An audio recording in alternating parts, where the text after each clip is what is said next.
Price B to God. கர்த்தருடைய நாமம் மகிமைப்படுவதாக. எங்களை அதிகமாய் நேசிக்கிற எங்களை அன்பின் பரம தகப்பனே, இந்த கிருபையான கர்த்தாவே, காலை வேளைக்காய் உமக்கு நாங்கள் நன்றி செலுத்துகிறோம். இந்த காலை வேளையிலும் உம்மை துதித்து பாடி ஆராதித்து இந்த நாளிலே நாங்கள் தியானிக்கும்படியாக கர்த்தர் எங்களுக்கு கொடுக்கிற வார்த்தைக்கு நேராக கடந்து போகவும், நீர் செய்த நன்மைகளை சாட்சியாக சொல்லி உடைய நாமத்தை மகிமைப்படுத்த கர்த்தர் உதவி செய்வீராக. இயேசுவின் நாமத்தில் ஜெபிக்கிறோம் எங்கள் ஜீவனுள்ள நல்ல பிதாவே. ஆமேன், ஆமேன், ஆமேன். மறைக்க முடியுமா? என்னை மறைக்க முடியுமா? மாசில்லாத நேசரே, உம் நேச பார்வைக்கு மறைக்க முடியுமா? என்னை மறைக்க முடியுமா? மாசில்லாத நேசரே, உம் நேச பார்வைக்கு தாழ்விடங்களில் என் கருவை கண்டீரே, எலும்புகள் கூட உம்மை அறிந்து வளர்ந்ததே. தாழ்விடங்களில் எந்த கருவை கண்டீரே, எலும்புகள் கூட உம்மை அறிந்து வளர்ந்ததே. தேவனே, உம் ஆலோசனை அருமையானதே, எண்ண போனால் மணலை விட அதிகமானதே. தேவனே, உம் ஆலோசனை அருமையானதே, எண்ண போனால் மணலை விட அதிகமானதே. மறைக்க முடியுமா? என்னை மறைக்க முடியுமா? மாசில்லாத நேசரே, உம் நேச பார்வைக்கு மறைக்க முடியுமா? என்னை மறைக்க முடியுமா? மாசில்லாத நேசரே, உம் நேச பார்வைக்கு.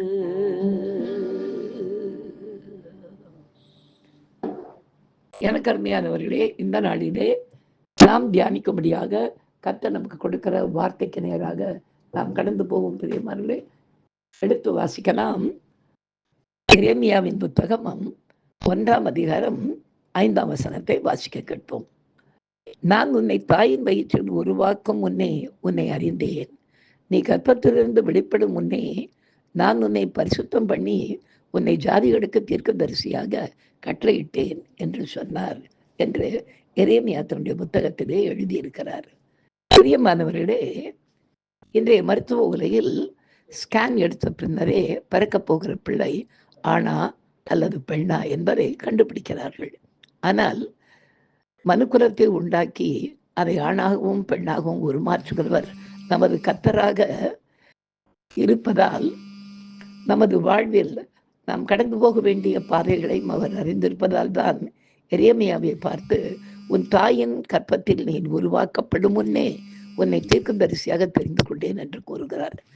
நமது வாழ்வின் அளவு, நடக்க வேண்டிய பாதை எல்லாவற்றையும் அவரே நாம் பிறப்பதற்கு முன்னே நிர்ணயித்து விடுவதால், அவர் நியமித்த பாதையில் நம்மை ஆச்சரியவிதமாகவும் நம்மை காண்கிறவர்கள் எல்லோரும் நம்மை நடத்துகிற விதத்தை கண்டு திகைக்கும்படியாகவும் நடத்தி செய்வார். இது அவரது வல்லமையான செய்கை என்பதை நாம் அறிந்து கொள்ள வேண்டும். இதை விளக்கும் விதமாக, நான் ரட்சிக்கப்படுவதற்கு முன்பாகவே என் தாயின் கருவில் என்னை கண்டவர் என் இயேசு என்பதற்கு அடையாளமாக ஒரு சாட்சி இன்றைக்கு சொல்ல விரும்புகிறேன். கர்த்ததாமே என்ற சாட்சியின் மூலமாய் மகிமைப்படுவாராக. இறக்கிறே சிறு வயதிலிருந்தே பாடுகிற பழக்கம் இருந்ததுனாலே, நான் என்னுடைய பேங்க்கில் போய் இந்தியன் பேங்க்கில் ஜாயின் பண்ணதுக்கு பிற்பாடும் வெள்ளிக்கிழமை பூஜைகளிலே நான் பாடுவேன். நான் ஒரு கிறிஸ்தவன், நியாயப்படி வேதத்தை அறிந்தவனாக இருந்திருப்பேனே, ஆனால் நான் அப்படி விக்கிரங்களுக்கு முன்பாக பாட்டு பாடியிருக்க மாட்டேன். ஆனால் இந்த விக்கிரகத்தை குறித்தோ இல்லை வேறு எந்த காரியத்தை குறித்தோ எந்த அறிவும் வேதத்தை படித்து அறிந்து கொள்ளாதவனாக இருந்ததினாலே, நல்ல குரல் வளம் எனக்கு கத்தர் கொடுத்ததுனாலே நான் பாடிக்கொண்டிருந்தேன். அப்படி பாடிக்கொண்டிருந்த விடையிலே எங்கள் அந்த ஆஃபீஸை சேர்ந்த ஒரு சகோதரி ஒரு கிருஷ்ண ஜெயந்திக்கு ஒரு கிருஷ்ணா நீ பேகனே தால் ஏதோ ஒரு பாடலை பாடினாங்க. அந்த ராகம் ரொம்ப அழகாக இருந்தது. அது முடிச்ச உடனே கூட பார்த்து கேட்டேன், சிஸ்டர் அந்த பாட்டை கொஞ்சம் எனக்கு சொல்லிக் கொடுங்களேன். அவங்க சிரிச்சுக்கிட்டே சொன்னாங்க, நாங்கள் கஷ்டப்பட்டு பெரிய பெரிய வாத்தியார்களை வச்சு நாங்கள் மாதம் 500 கட்டி நாங்கள் பாட்டு கற்றுக்கிட்டு வருவோம். நீ ஈஸியாக ஓசியிலே பாட்டெல்லாம் கற்றுக்கிட்டு நீ வந்துடுவியா அப்படின்னாங்க. நான் சொன்னேன், ஐயோ இதெல்லாம் என்னடாது, ஒரு பாட்டை சொல்லி கொடுக்கறதுக்கு இவ்வளோ பெருமை பாராட்டுறீங்க அப்படின்னு சொன்ன உடனே அப்போ மிஸ்க்கு என்ன உடனே பார்த்து சொன்னாங்க, உங்களை மாதிரி ஆட்கள்லாம் அந்த மாதிரி சினிமா கச்சேரிகளில் இதெல்லாம் உங்கள் தொண்டை வளர்த்த வச்சு நீங்கள் பாடி முன்னிக்கு வந்துடுவீங்க. ஆனால் ரேடியோ ஸ்டேஷன், டிவி ஸ்டேஷன் உள்ளெல்லாம் நீங்கள் நுழைய முடியாது. அதெல்லாம் முழுக்க முழுக்க பிராமணர்களுக்கே சொந்தமான இடம் அப்படின்னாங்க. எனக்கு எப்போவுமே ஒரு காரியத்தை யாராவது சொன்னால் அதை உடனே செய்து காட்ட வேண்டும் என்று விரும்புகிற ஒரு வைராக்கியமான சுவாபம் உள்ளவனாக அப்பொழுது நான் இருந்தேன். அப்போ நான் ரட்சிக்கப்பட வந்தேன். நான் சொன்னேன், என்னது டிவி ஸ்டேஷனோட போக முடியாதா? ஏன், அது என்ன நாங்கள் யாரையும் போகக்கூடாதா அப்படின்னு. இல்லை போக முடியாது, பார்க்கலாம் அப்படின்னாங்க. சரி, அன்றைக்கு சாயந்தரமே புறப்பட்டு உடனே கிளம்பி போய் கேட்டேன், புதுசாக டிவிக்குள்ளே வந்து பாடுறதுக்கு எந்த செக்ஷனில் போய் விசாரிக்கணும்னு சொன்னப்போ வெளியிருந்த ஒருத்தர் சொன்னார், இளந்தென்றல் அப்படின்னு ஒரு செக்ஷன் இருக்கிறது, அந்த செக்ஷனில் போய் நீங்கள் கேட்கலாம் பிரதர் அப்படின்னாரு. சரின்னு உள்ளே போய் போனால் உள்ள ஒருத்தர் உட்காந்துக்கிட்டு இருந்தார். அவர் அப்போ பார்த்தப்போ நான் கண்டுபிடிச்சிட்டேன். ஏன்னா சினிமா பாடுறாருனால ஒரு பி.டி. ஸ்ரீனிவாஸ் என்பதை கண்டுபிடிச்சிட்டேன். பெரிய சிங்கர் அவர் சினி லைனில் அப்படின்னு. உள்ள போனே, வாங்க தம்பி அப்படின்னாரு. உள்ள போனோடனே என்ன வேணும் அப்படின்னாரு. நான் இளந்தென்றலில் பாட வந்திருக்கிறேன் அப்படின்னாரு. சரி, யார் உங்களுடைய சங்கீத குரு அப்படின்னாரு. கொஞ்சம் ஊத்து பார்த்துட்டு தானடா இது கேள்வி கேட்குறாருன்னு நான் அவரை பார்த்து சொன்னேன், எனக்கு எந்த குருவும் கிடையாதுயா அப்படின்னு. ஓ, இப்போ சினிமாவில் பாடுற பழக்கத்தில் வந்திருக்கீங்களா? அப்படிலாம் நாங்கள் டக்கெல்லாம் எடுக்க மாட்டோம். இளந்தென்றெல்லாம் வந்து பாடுறதுக்கு நல்ல முறைப்படி சங்கீதம் கற்றுக்கணும் அப்படின்னாரு. முறைப்படி சங்கீதம் கற்றுக்கலன்றதுக்கு எதை வச்சு நீங்கள் கண்டுபிடித்தீங்க அப்படின்னு அவரை கேட்டேன். குரல் வளத்தை வச்சு கண்டுபிடிக்கலாம், இருந்தாலும் கூட ஒரு சங்கீத நாலேஜ் வேணும் அப்படின்னு ஒரு மாதிரி என்னை கொஞ்சம் வெறுப்பு மூட்டுற மாதிரி கொஞ்சம் காரியம் பேசினார். நான் அப்படி சொன்னேன், ஐயா நான் பாட்டெல்லாம் எழுதுவேன், பாட்டுக்கு ராகம் எல்லாம் போடுவேன். என்னது ராகம் போடுவியா? என்ன தம்பி சொல்கிற? ஒரு ராகத்தை குறித்து ஒரு சரிகம பதனி ஒன்றுமே உனக்கு தெரியாது, என்ன ராகத்தை போடுவேன்னு ஒரு 2-3 பாடல்களை பாடி இது என்ன ராகம் சொல்லு அப்படின்னு கேட்டேன். நான் சொன்னேன், எனக்கு அதெல்லாம் தெரியாது, ஆனால் நீங்கள் எதை கொடுத்தாலும் நான் ராகம் போட்டு கொடுப்பேன் அப்படின்னு. கொஞ்ச நேரம் ஒத்து பார்த்துட்டு, தம்பி இவனை பார்த்து எனக்கு பைத்தியம் மாதிரி தோணுது, ஆனாலும் உன்னை அதை டெஸ்ட் பண்ணி பார்க்கணுன்னு ஆசையாக இருக்குதுன்னு சொல்லிட்டு எங்கள் பக்கத்தில் இருக்கிற ஒரு பியூனை கூப்பிட்டு பாரதியார் கவிதைகள் என்ற ஒரு புக்கை கொண்டாந்து இந்த தம்பி கையில் கொடுங்க. நான் கொடுத்துட்டு கேட சொன்னார், இதில் எங்கேயாவது ஒரு பாட்டை தேடி பிடிச்சி ஒரு நாள் முடிஞ்ச அளவுக்கு ஒரு ராகத்தை போட்டுக்கிட்டு கொண்டாந்து அடுத்த வாரம் எனக்கு பாடி காட்டு, நான் உன்னை அதுக்கப்புறம் என்ன பண்ணலாம்னு சொல்கிறேன் அப்படின்னாரு. நான் சொன்னேன், அதெல்லாம் வேண்டாம் சார், எனக்கு ஒரு கிட்டார் மாத்திரம் கொடுங்க அப்படின்னு. கிட்டாரா எதுக்கு அப்படின்னாரு. இல்லை ராகம் போடுறதுக்குன்னு. ராகம் போடுறதுக்கு ஹார்மோனியம் பெட்டி வச்சு தான் போடுவாங்க, ராகெல்லாம் கிட்டார் வச்சு. நான் சொன்னேன், எனக்கு ஹார்மோனியம் வாசிக்க தெரியாது, அதனால் கிட்டார் வச்சு நீ ராகம் போடுவேன், எனக்கு கொடுங்களேன் அப்படின்னு. ஒரு கிட்டாரையும் கொண்டு வந்து கொடுத்தாங்க. சரி, அந்த கிட்டாரை வச்சுட்டு பக்கத்தில் இருந்து ஒரு சின்ன ரூமுக்குள்ளே போய் ஆண்டவருடைய பெரிதான கிருபையால் என்று நான் சொல்வதற்கு காரணம், நான் ரட்சிப்படுவதற்கு முன்பாகவே அவருடைய கிருபை என்னை சூழ்ந்திருக்கிறது. எனக்கு அது அப்போதான் தெரிந்தது. நான் உள்ளே போய் உட்காந்து ஒரு 1/2 மணி நேரத்தில் ஒரு 3 பாடல்கள், தூண்டி புடிவினை போல் அப்படின்னு ஒரு பாட்டும், அடுத்து நின்னே சரணடைந்தேன் கண்ணம்மான்னு ஒரு பாட்டும், வருவாய் வருவாய் வருவாய்ன்னு ஒரு 3 பாட்டு. 3 பாட்டுக்கு டியூன் பண்ணி எடுத்துக்கிட்டு வந்தேன். என்ன தம்பி ஒன்றும் முடியலையா அப்படின்னு பரவாமல் கேட்டார். இல்லை 3 பாட்டுக்கு டியூன் பண்ணிட்டேன் அப்படின்னு. அவர் என்னை ஒத்து பார்த்துட்டு, என்னது 3 பாட்டுக்கு டியூன் பண்ணியா அப்படின்னாரு. அது எப்படின்னாரு. முன்னால் பாடி காட்டுறாரு, சார் இப்போ பாருங்க அது ராகம் தானா என்னன்னு பாருங்கன்னு வெவ்வேறு ராகங்களில் அமைந்திருந்த அந்த பாடலை நான் பாடினேன். எல்லாம் புது ராகங்கள், எனக்கு தெரியாது. இன்னை வரை நான் இவன் தான் இசை வைத்துக் கொண்டிருக்கிறேன். சரி, நான் என்ன பண்ணார், பாடுப்பானார். ஒரு பாட்டும் பாட கை தட்டினார். கை தட்டுறது மாத்திரமில்லை, அங்கிருந்து எழுந்து வந்து என்னை கட்டி பிடிச்சிக்கிட்டார். உண்மையாகவே உனக்கு பாட்டு தெரியாதா? நீ பொய் சொல்கிற, உனக்கு சங்கீதம் தெரியாதான? தெரியவே தெரியாது சார், உண்மையை சொல்கிறேன். இப்போவும் இன்னும் ஏதாவது பாட்டுகளை கொடுத்தீங்கன்னா அந்த பாட்டுகளுக்கு டியூன் போட்டு கொடுப்பேன். செய்ய முடியாதுப்பா தம்பி அப்படின்னாரு. செஞ்சுக்கிட்டு இருக்கேனே அப்படின்னு.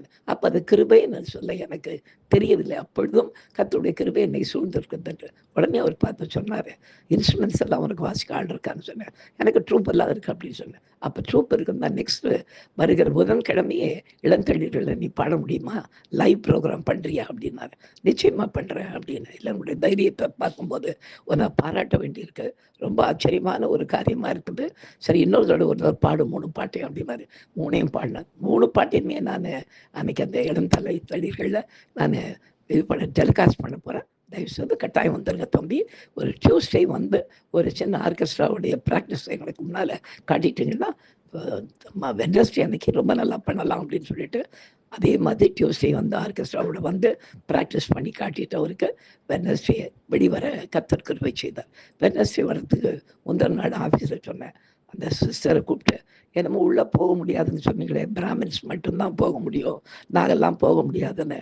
நாளைக்கு ஐயா பாடி நாளைக்கு வெளியே வருதுன்னு கிண்டல் பண்ண ஆரம்பித்தேன். எங்கே பாடுறேன் அப்படின்னு சிஸ்டர் கேட்டாங்க. நான் சொன்னேன், நாளைக்கு டிவியில் வரும் சாயந்தரம் 6:45 இளம்பள்ளியர்கள் அதில் இசையமைத்து பாடுகிறார் ஏலவரண்டியன் அப்படின்னு சொல்லிட்டு வரும், எல்லாம் உட்காந்து கேளுங்கன்னு சொல்லிட்டு நான் பாட்டு வீட்டுக்கு வந்துட்டேன். அன்றைக்கி ஒலிபரப்பு வந்து மறுநாள் காலையில் எங்கள் ஆஃபீஸில் மாலையெல்லாம் வாங்கி வச்சுட்டு என் ஃப்ரெண்ட்ஸ் எல்லாம் காத்துக்கிட்டு இருக்கானுங்க. உள்ள நுழைஞ்ச உடனே, டே சொன்னதை அப்படியே செஞ்சு முடிக்கிற வேண்டாம், எங்கே தான் உனக்கு இந்த அறிவுரை கொண்டு சொல்கிறேன்னு சொல்லி எல்லாரும் மாலையெல்லாம் போட்டு கைத்தட்டி என்னை ஆஃபீஸுக்குள்ளே கொண்டு போனாங்க. எனக்கு அருமையானவர்களே, நிறைய நேரங்களிலே தாயின் கற்பத்திலே நம்மை உருவாக்கும் போது அங்கே தாளந்துகளை வைக்கிறவர் அவர்தான், வேற எந்த தெய்வமும் கிடையாது. எந்த தெய்வமும் நம்மை உருவாக்கவில்லை. இன்னைக்கு விக்கிரகங்களை மனுஷர்கள் உண்டாக்குகிறார்கள். ஆனால் நம்மை கர்த்தரே உண்டாக்குகிறதினாலே நாம் என்னமாய் பின்னால வர வேண்டும் என்பதற்கு வேண்டிய தாளந்துகளை நமக்குள்ளே வைத்து உருவாக்குகிறவர் தான் என்பதற்கு அடையாளமாக சபையில எல்லாம் சொன்னாங்க. உண்மையாவே என்னென்ன தாளந்தோட உனக்குள்ள ஆண்டு வச்சிருக்காருன்னு தெரியலடா, பெரிய கிடாடிதான். அப்ப நான் ரட்சிக்கப்படவும் இல்லை, அதை குறித்து பெருசாகவும் தெரியல, ஏதோ நாம இசையமைக்கிறோம் அப்படின்னு நினைத்து கொண்டிருந்தேன். இப்போது அநேக பாடல்களுக்கு இசையமைத்து நிறைய சீரிகள் இருந்தது வெளியே வரும்போது இப்பதான் நான் நினைக்கிறேன், எரேமியாவை போலவே ஏதோ ஒரு காரணத்துக்காக என் தாயினுடைய கற்பத்திலே என்னை உருவாக்கும் முன்னே அவருடைய வார்த்தைகளை ஜனங்களுக்கு சொல்வதற்கு மட்டுமில்லாமல் அவரை துதித்து பாடக்கூடிய கிருபைகளையும் தாளந்தாக எனக்கு கொடுத்திருக்கிறார் என்பதை உற்சாகமாக இந்த வசனத்துக்கு சாட்சியாய் சொல்ல கர்த்தர் கிருபை செய்ததற்காக கர்த்தருக்கு நான் நன்றி செலுத்துகிறேன். நாம் ஜெபிக்கலாம்.